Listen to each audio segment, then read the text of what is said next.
Hello everyone, स्वागत है आप सभी का इस वीडियो में। तो आज हम पढ़ने वाले हैं हाइड्रोमेटलर्जी के बारे में। ठीक है, तो ये एक्सट्रैक्टिव मेटलर्जी का 10वां वीडियो है। इससे पहले 9 वीडियो मैंने ऑलरेडी अपलोड कर रखा है। वहाँ पे मैंने एक्सट्रैक्टिव मेटलर्जी के बेसिक्स है, बेसिक थर्मोडायनेमिक्स है, उसके अलावा जो पायरोमेटलर्जी है पूरा डिटेल से पढ़ाया है। तो मैं रिकमेंड करूँगा कि वो वीडियो भी आप ज़रूर देखना, और उसका लिंक मैं डिस्क्रिप्शन में डाल दूँगा।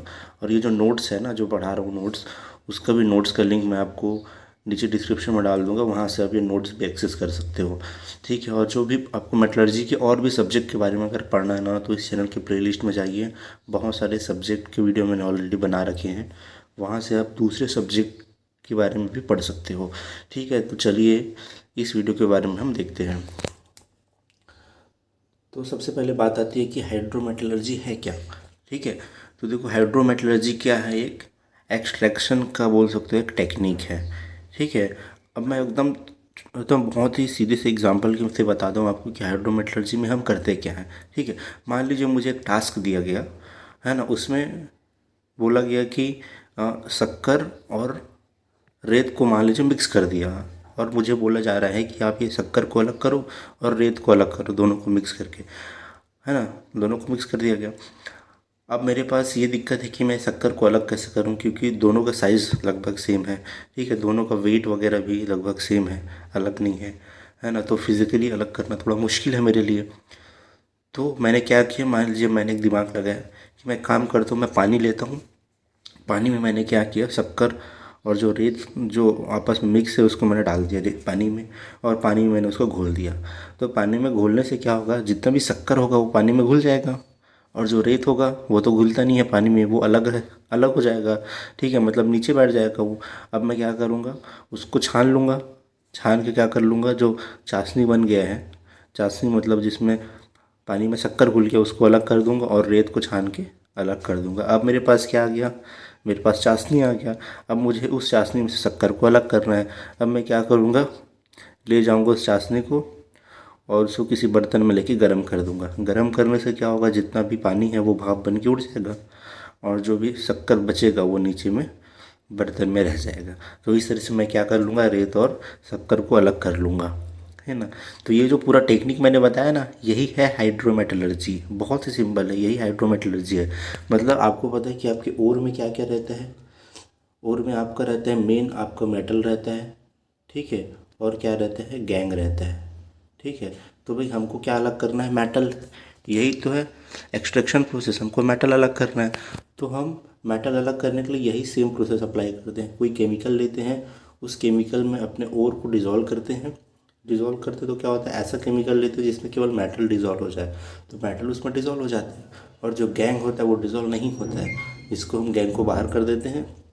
और जो जो जो केमिकल है जिसमें मेटल घुला हुआ है, वहाँ से मेटल को रिकवर कर लेते हैं। ठीक है, तो ये है पूरा हाइड्रोमेटलर्जी, बहुत ही आसान टेक्निक है। ठीक है ना। तो अब देख लेते हैं कि कौन कौन से स्टेप्स होते हैं हाइड्रोमेटलर्जी में। ठीक है, स्टेप्स क्या क्या होते हैं। पहला होता है preparation of ore for leaching.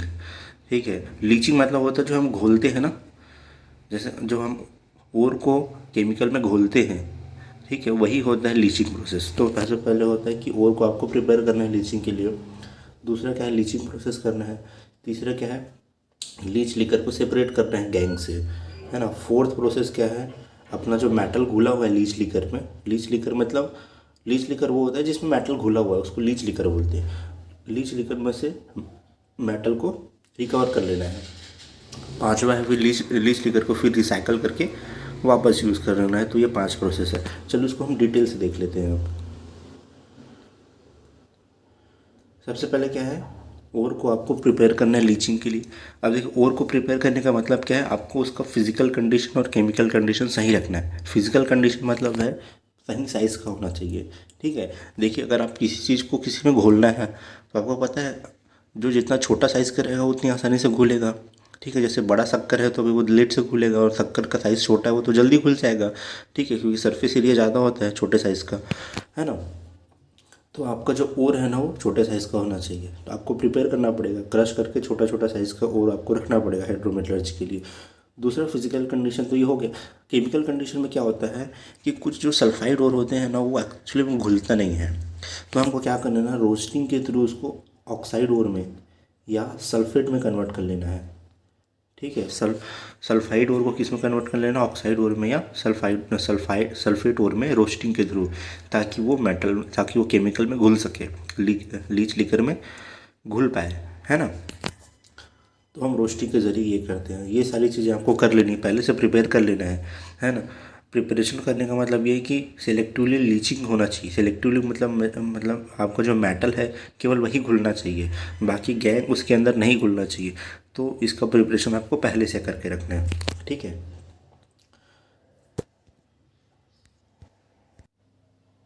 अब देखो सेकंड स्टेप क्या होता है। सेकंड स्टेप होता है एक्चुअल लीचिंग करना है आपको, है ना। मतलब अपने ओर को जो भी सॉल्यूशन है उसको, जो सॉल्यूशन होता है ना उसको हम बोलते हैं लीचिंग रिएजेंट, ठीक है। जनरली ये जो है एसिड होता है, क्योंकि एसिड के अंदर क्षमता होती है किसी चीज़ को अपने अंदर घोलने की। तो हम क्या लेते हैं, लिक्विड रिएजेंट लेते हैं किसी वेजल में, उसमें अपना जो ओर है, पहले से प्रिपेयर्ड ओर है, उसको हम डाल देते हैं, ठीक है।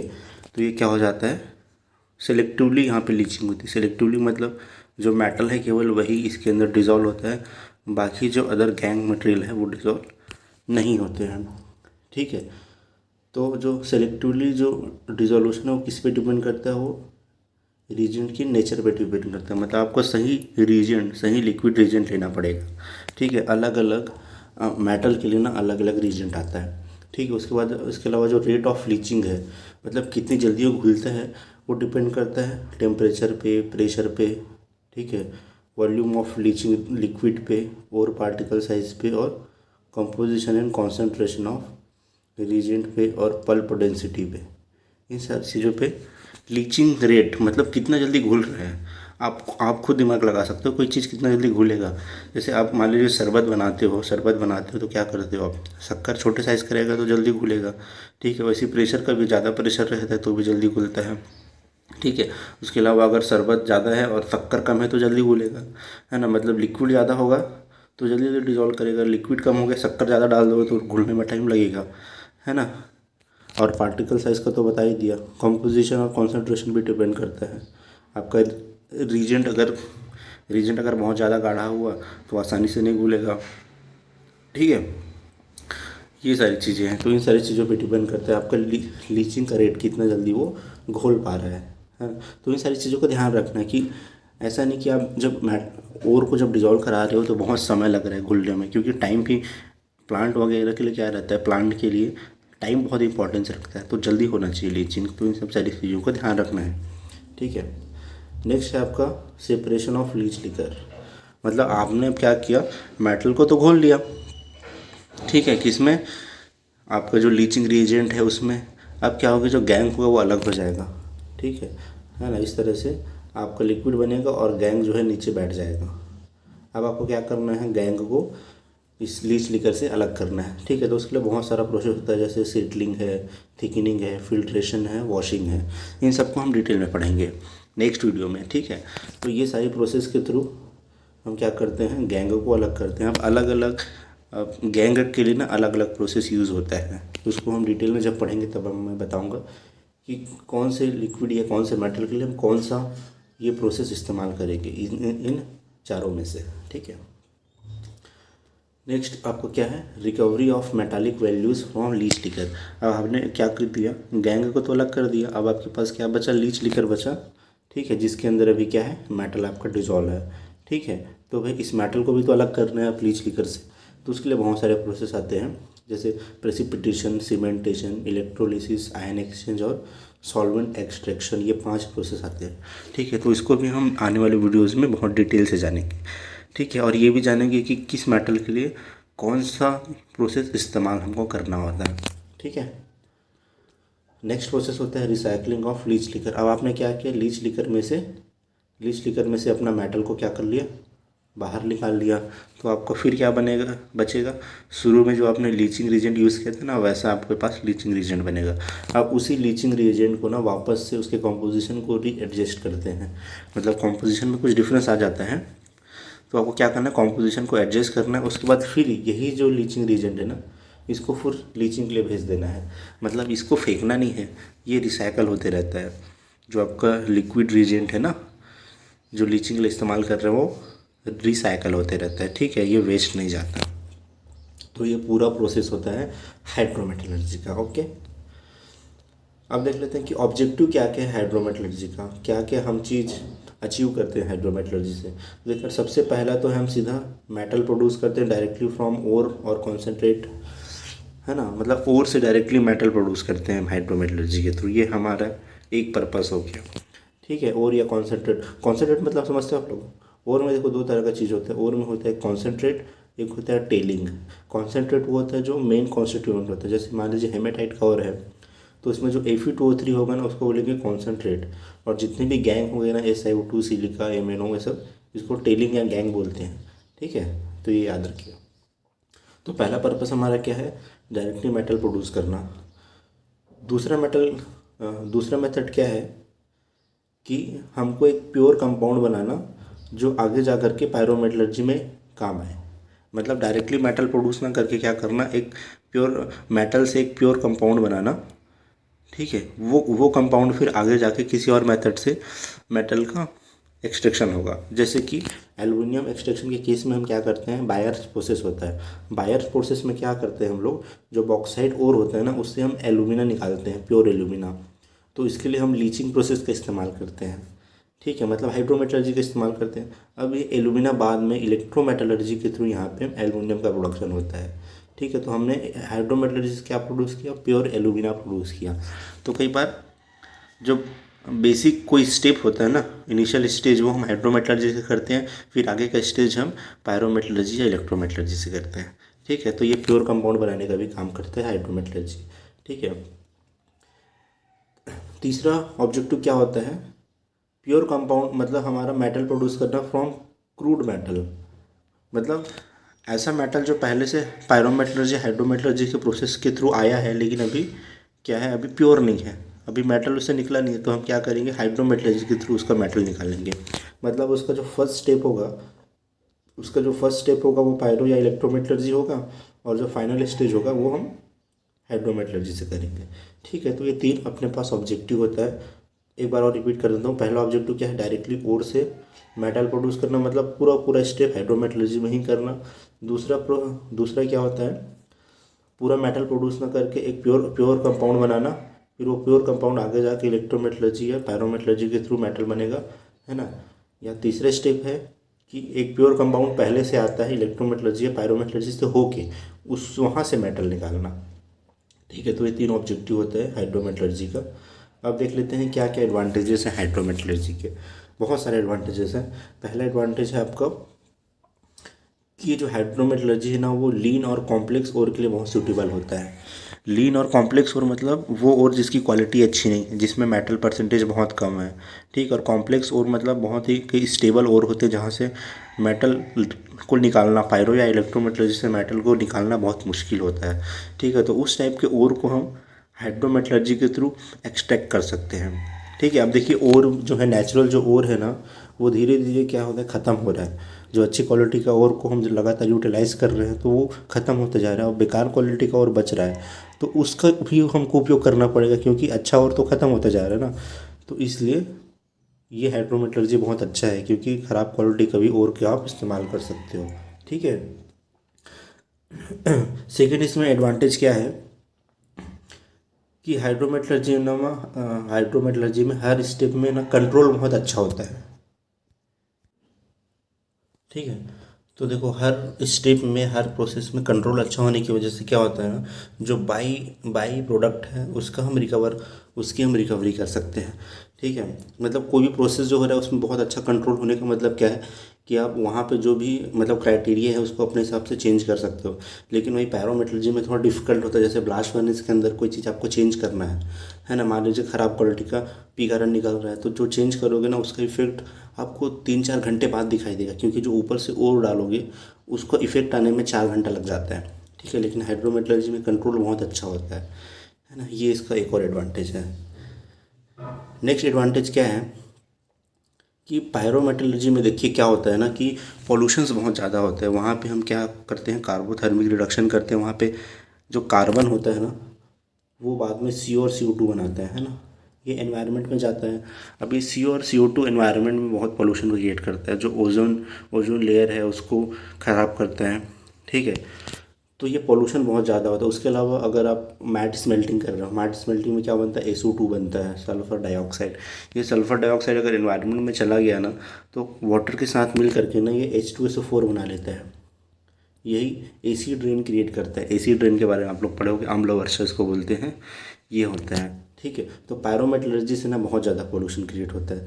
तो हाइड्रोमेटलर्जी क्या है, अच्छा है इस केस में। इसमें एनवायरनमेंट पोल्यूशन हाइड्रोमेटलर्जी में काफ़ी कम होता है, इसमें भी होता है, but as compared to pyrometallurgy hydrometallurgy में पोल्यूशन कम होता है। ठीक है, देखो अभी क्या हो रहा है, लगातार इंटरनेशनल लेवल पे भी बोला जा रहा है कि हमको जो कार्बन का जो वो है, कार्बन का इमिशन है वो कम करना है। ठीक है, तो इंडिया के सामने भी ये चुनौती है कि हमको कार्बन का इमिशन कम करना है। तो पायरोमेटलर्जी में जनरली क्या होता है, कार्बन इमिशन बहुत ज़्यादा होता है। ठीक है, जो कि हाइड्रोमेटलर्जी में नहीं होता है।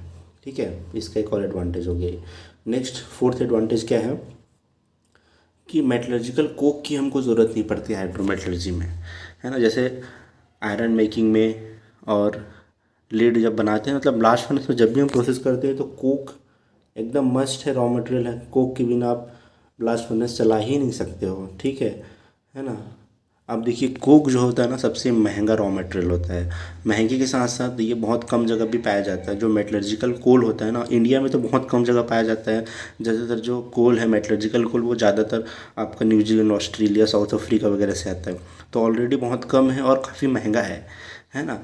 और कोक हमको बहुत ज़रूरी है, तो इसलिए पायरोमेटलर्जी का प्रोसेस क्या है, थोड़ा सा महंगा हो जाता है। अब हाइड्रोमेटलर्जी का एडवांटेज क्या होता है ना, कि यहाँ पे हम कोक वगैरह का इस्तेमाल तो करते ही नहीं है, यहाँ पे हम सॉल्यूशन रिजेंट का इस्तेमाल करते हैं।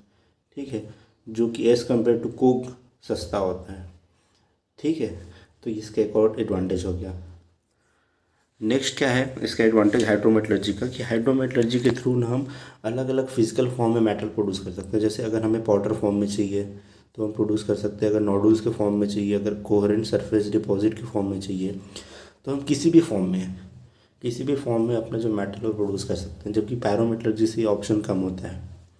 ठीक है, नेक्स्ट आपका क्या है कि हाइड्रोमेटलर्जी में देखना ज़्यादातर जो प्रोसेस होता है ना, वो जनरली रूम टेम्परेचर में या काफ़ी लो टेम्परेचर में, रूम टेम्परेचर के जस्ट थोड़ा ऊपर, मतलब 100 डिग्री सेल्सियस से कम टेम्परेचर में ही सारा प्रोसेस चलता है हाइड्रोमेटलर्जी में।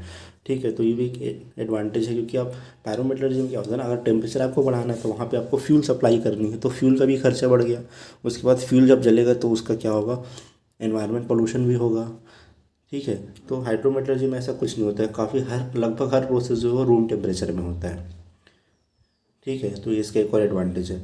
नेक्स्ट और लास्ट एडवांटेज है इसका कि यहाँ से जो लिकर होता है उसको हम वापस से रिसाइकल करके यूज़ कर लेते हैं। अभी हमने पढ़ा था ना लास्ट स्टेप क्या होता है, रिसाइकलिंग ऑफ लीच लिकर। उसमें जो लीच लिकर होता है उससे जब हम मेटल अलग करते हैं, फिर उस लीच लिकर को वापस से हम यूटिलाइज़ कर लेते हैं, मतलब उसका रिसाइकल होता है ना। तो ये बहुत अच्छा टेक्निक है। जब किसी चीज़ को आप रिसाइकल करते हो ना, तो उससे एनवायरनमेंट को बहुत कम नुकसान होता है।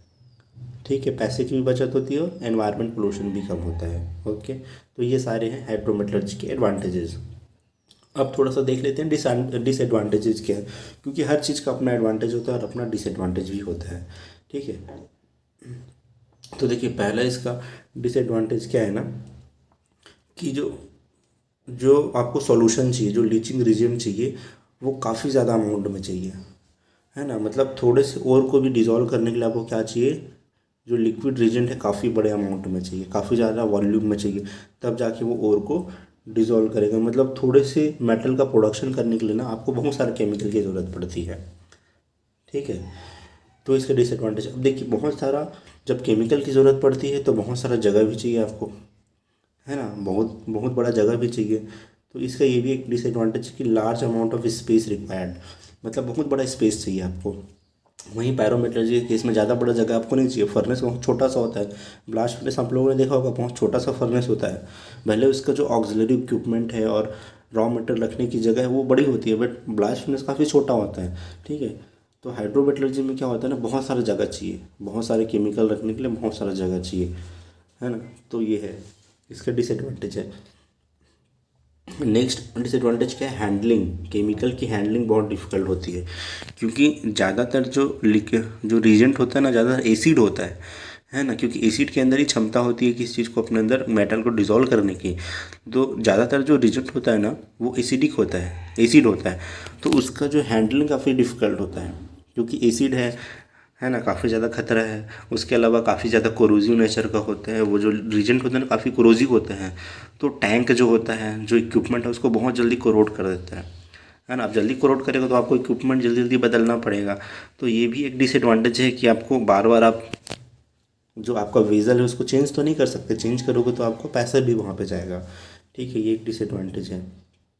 ठीक है, ये फोर्थ नंबर में वही लिखा है कि काफ़ी कोरोजन ज़्यादा होता है। ठीक है, नेक्स्ट है कि cost of reagent and equipment may be high. तो जो रीजेंट आता है ना उसका कॉस्ट थोड़ा ज़्यादा महंगा होता है। उसके बाद इक्विपमेंट वगैरह भी आते हैं ना, उसका भी कॉस्ट महंगा होता है, क्योंकि यहाँ पे आपको नॉन कोरोजिव इक्विपमेंट चाहिए। ऐसा इक्विपमेंट जिसमें कोरोजन ना लगे वैसा आपको इक्विपमेंट लेना है, तो जनरली क्या होता है वो महंगा होता है। ठीक है, और नेक्स्ट डिसएडवांटेज क्या है, disposal of chemical causes problem. अब क्या होगा ना, जब आप हाइड्रोमेटलर्जी करोगे तो काफ़ी सारा केमिकल क्या होगा निकलेगा, डिस्पोज करना। हालांकि हम रिसाइकल करते हैं, बट रिसाइकलिंग के बावजूद भी ना काफ़ी सारा केमिकल्स जो है वो निकलता है। तो उसके डिस्पोजल बहुत बड़ा प्रॉब्लम है कि उसको फेंके कहाँ पे। जैसे अगर वाटर में फेंकते हैं तो वहाँ पे वाटर पोल्यूशन क्रिएट करेगा, अगर लैंड में कहीं रख देते हैं तो लैंड को वो बंजर बंजर कर देगा। ठीक है, तो ये बहुत बड़ा प्रॉब्लम होता है केमिकल का डिस्पोजल। ठीक है, ओके। तो ये था पूरा हाइड्रोमेटलर्जी का, मतलब ये पूरा इंट्रोडक्शन था हाइड्रोमेटलर्जी के बारे में। ठीक है, ये वीडियो आपको कैसे लगा प्लीज़ कमेंट करके बताना। आगे नेक्स्ट वीडियो में हम काफ़ी डिटेल से पढ़ेंगे हाइड्रोमेटलर्जी को। Okay, so thank you so much and God bless you all.